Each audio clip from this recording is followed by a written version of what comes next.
Allow me to say this once again a little louder for those of you in the back. The future is African.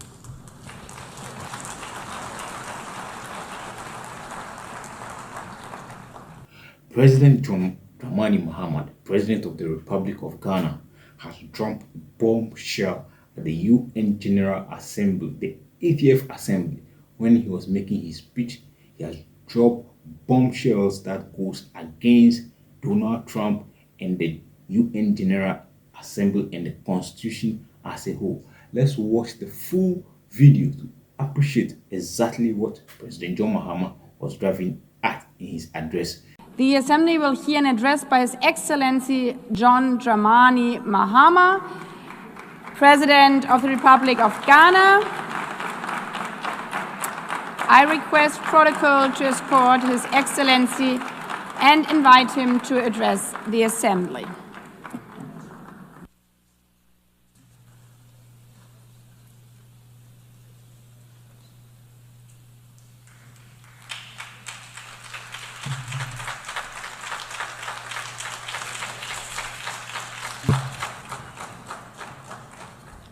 Thank you, Madam President, Mr. Secretary General, Excellencies, ladies and gentlemen.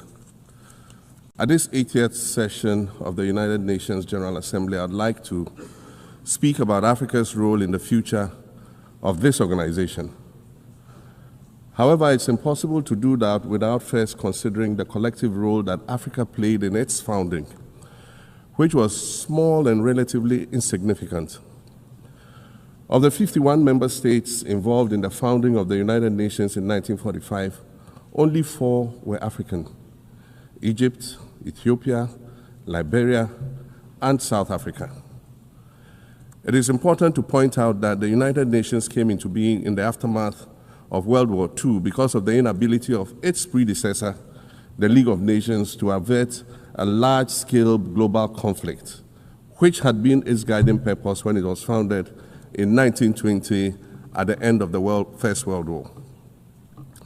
Out of the 42 founding member states of the League of Nations, only 3 were African: Liberia, the Union of South Africa, and Ethiopia. Egypt was to join later in 1937. Africa's overall participation in the organization's founding was minimal and relatively unimportant. That's because before all the other talks and meetings, representatives from a group of 14 nations gathered in Berlin for a series of discussions that began in 1884 and which led to the partitioning and formal colonization of the African continent, which is also called the Scramble for Africa. It has famously been written that past is prologue. Well, in the past, the majority of the 54 nations that now comprise Africa were never offered a seat at the table where plans for a new world order were being drawn. But, Madam President, as fate would have it, the tables are turning, and Africa's role in the authorship of whatever is yet to come for this world is going to be huge, and it will be consequential. According to this organization's own projections, by the year 2050, more than 25% of the world's population is expected to come from the African continent. Additionally, by 2050, 1/3 of all young people aged between 15 to 24 will be residing on the African continent. So you see, the future of this world is African. Allow me to say this once again a little louder for those of you in the back. The future is African.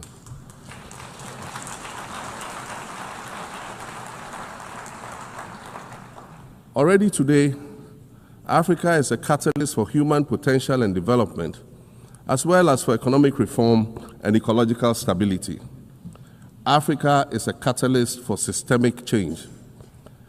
If this reality, which is fact-based and straightforward, seems provocative or unsettling, perhaps it's because you are viewing it through the lens of centuries of filters, colonialism and imperialism, and the resulting implicit bias.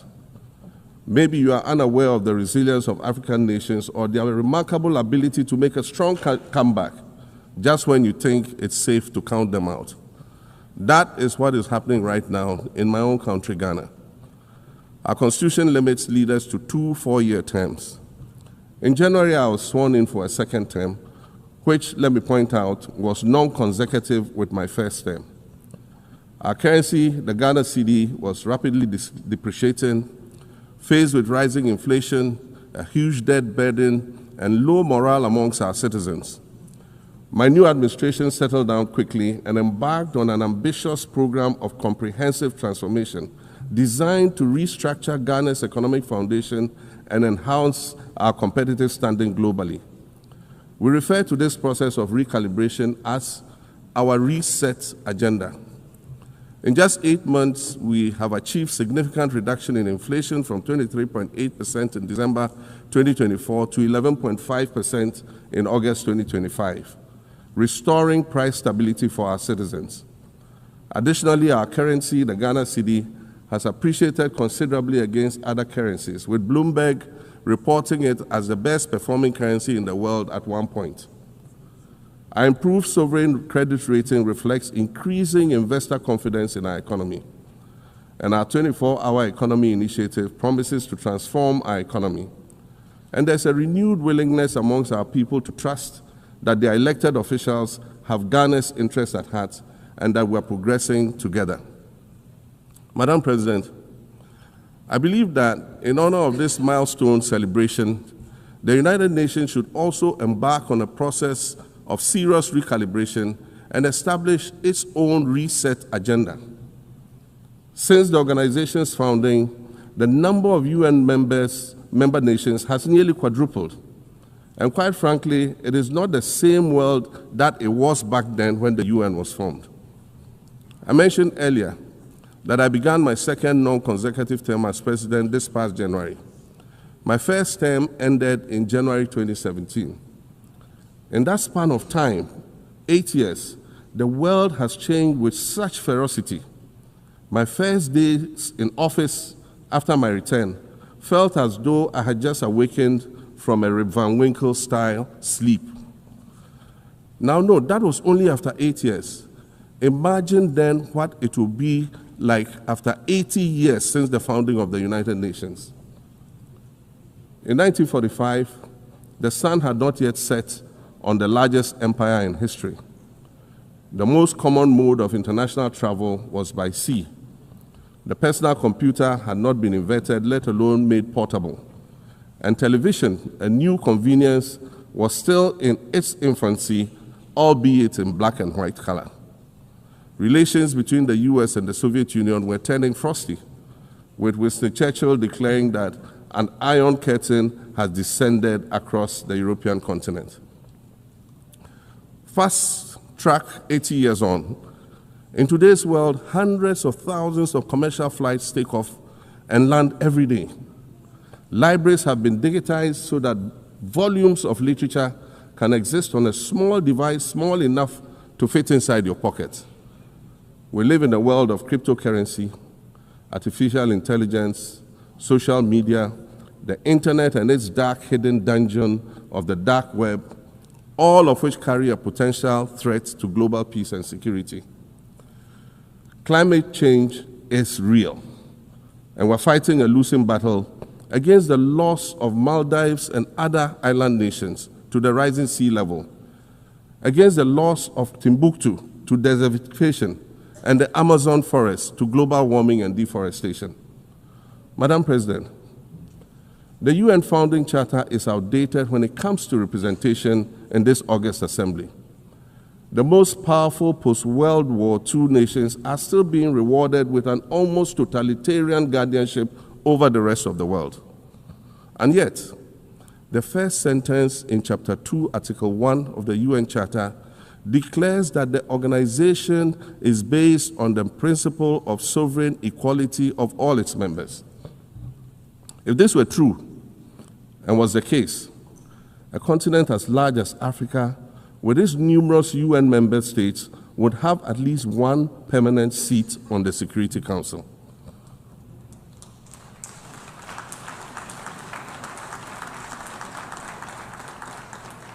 Furthermore, we believe that veto power should not be restricted to only 5 nations, nor should it be absolute. there must be a mechanism in this House for the General Assembly to challenge a veto. No single nation should be able to exercise an absolute veto to serve its own interests in a dispute. In 1995, during the 50th anniversary of the United Nations, Nelson Mandela stood in this very spot, and he said, "The United Nations has to reassess its role, redefine its profile, and reshape its structures. It should truly reflect the diversity of our universe and ensure equity among the nations in the exercise of power within the system of international relations in general and the Security Council in particular." I close quotations. 30 years later, we African leaders are still making the same simple request for a permanent seat on the Security Council with the power of a veto. So today, Madam President, I stand here in this exact spot and ask the world, if not now, then when? We demand not only a reform of the Security Council, but also a reset of the global financial architecture, which is currently rigged against Africa. Africa must have a greater say in the world's multilateral financial institutions. And while I'm making requests, I'd like to call for the removal of the blockade on Cuba. As Dr. Kwame Nkrumah, our nation's founder, famously said, "We seek to be friends with all and enemies to none." The Cuban people shed their blood on African soil in the fight against apartheid. And indeed, Cuba has been and continues to be a faithful friend of Africa. You see, the very fact that I can stand here and ask these things and say these things, and the fact that all nations can ostensibly gather here to address critical global issues, air our grievances, and express our concerns, that is what makes the survival of this organization so important. In every old city or village, you'll find a town square, or a courtyard, or a plaza that once served as a gathering space for the citizens of the community and their leaders. Meetings and celebrations were held there, as were trials and elections. And these were spaces that brought people together and held them together as a community. Sadly, time and technology have eroded these spaces. Madam President, in many ways, the United Nations is the proverbial town square of our modern global village. And it has never been more critical for us to protect this one space that brings and holds the world nations together as a community. The internet, social media platforms, and artificial intelligence offer us the illusion of connectivity, when in fact what they do is reinforce isolation by using algorithms that ensure that we do not receive new ideas and perspectives, but rather more of the same content. We are served alternative facts and manipulated images, making it easy to disseminate disinformation and sow seeds of division amongst communities. Madam President, these are dangerous times. Our world is currently experiencing a rise in nationalism and economic instability. There's a general breakdown of multilateralism. Various acts of aggression have been committed against the sovereignty of others, and nations are attempting to circumvent the very safeguards that were put in place to prevent large-scale global conflict. These conditions are all too similar to the ones that led to the League of Nations' failure in fulfilling its mandate. The denial of visas to President Abbas and the Palestinian delegation sets a bad precedent and should be deeply worrying to all member nations of the United Nations. Ghana recognized the state of Palestine in 1988 and supported a two-state solution to the conflict since then. And I say, contrary to the claims of some, a two-state solution would not be a reward for Hamas. It would rather be a reprieve for the hundreds of thousands of innocent women and children and people who are facing collective punishment and forced starvation for no reason other than the fact that they are Palestinian. For nearly 2 years and for the fear of reprisals, we here in this General Assembly have been playing hide and seek with language to find the right words to help us avoid or excuse what we all know is taking place in Gaza. But here's the thing, it doesn't matter what you call it. If it looks like a duck, it swims like a duck, and quacks like a duck, well, then it must be a duck. The crimes in Gaza must stop.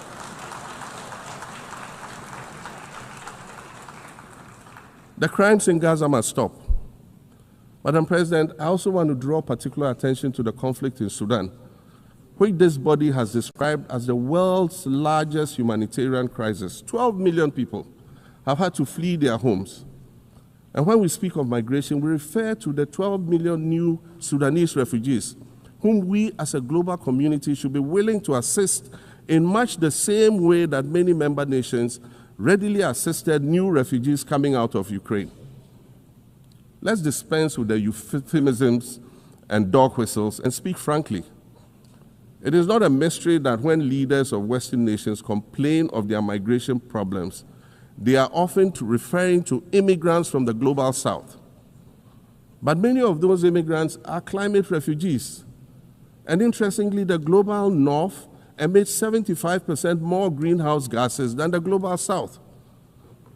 However, the effects of climate change are more severe in the global south because we lack the resources to address them effectively. And so when the desert encroaches on our villages and towns and they become unlivable, we are forced to flee. Warsan Shire, a Somali-born prophet, a Somali-British poet born in Kenya to Somalian refugee parents, was London's first youth poet laureate. She writes in her poem titled Home. And it says, you have to understand that no one puts their children in a boat unless the water is safer than the land. No one bends their palms under trains beneath carriages. No one spends days and nights in the stomach of a truck feeding on newspaper unless the miles traveled mean something more than just a journey. Madam President, we cannot normalize cruelty. We cannot normalize hatred. We cannot normalize xenophobia and racism. If we're going to tell a story, let's not tell it slant. Let's tell all the truth. When we speak of migrants, we speak of Mami Ewusi Mensah Frimpong, a judge on the U.S. District Court for the Central District of California. She's the first black female judge on any of California's 4 federal district courts. She was born here in America to immigrant parents from Ghana. We speak of Peter Bosman, a medical doctor in Ghana who moved to the town of Piran in Slovenia in the 1980s and later became the first black mayor of Piran, the first black mayor in Slovenia and in the whole of Eastern Europe. We speak of T. Michael, the iconic Ghanaian Norwegian artist and designer. And of course, we speak of the late Kofi Annan, former United Nations Secretary General.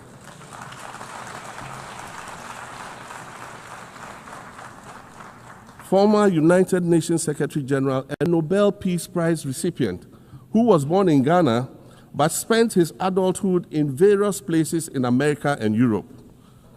These are people who have brought great distinction to the countries that they decided to call home. Just as the migrants and the children of migrants before them did, I dare say these are not invaders. These are not criminals. Madam President, the slave trade must be recognized as the greatest crime against humanity. As the African champion on reparations, Ghana intends to introduce a motion in this August body to that effect. More than 12.5 million Africans were forcibly taken against their will and transported to create wealth for the powerful Western nations. We must demand reparations for the enslavement of our people and the colonization of our land that resulted in the theft of our natural resources, as well as the looting of artifacts and other items of cultural heritage that have yet to be returned in total. We recognize the value of our land and the value of our lives, as did our colonizers, as well as the governments that happily paid reparations to former slave owners as compensation for the loss of their property, in quotes, and that property for which they received compensation was paid referred to enslaved people who had been freed. Madam President, an increasingly insecure world is witnessing upward spending on defense budgets of bilateral partners and steep cuts in official development assistance. Since July 2024, it is estimated that there's been a 40% drop in humanitarian aid globally.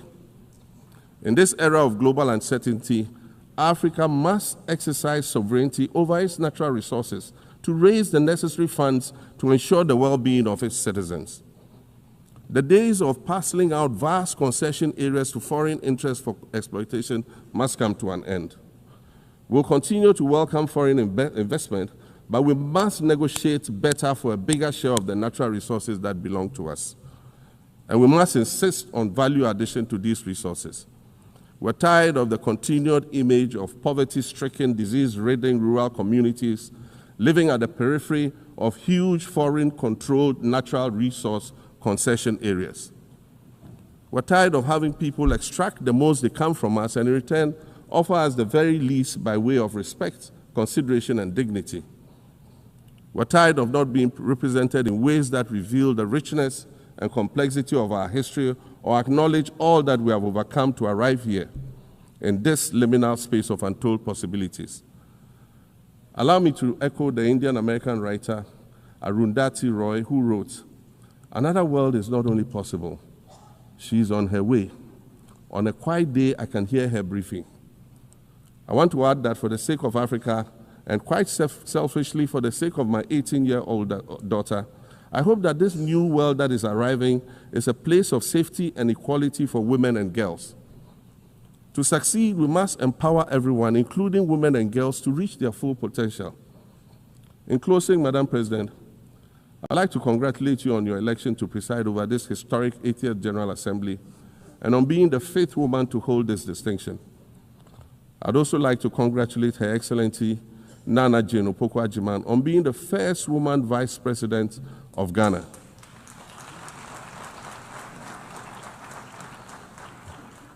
Now every Ghanaian girl knows the heights to which she can ascend.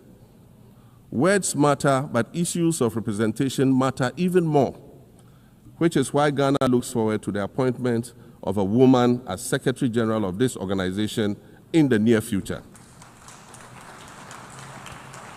Madam President, Your Excellencies, I thank you for your kind attention.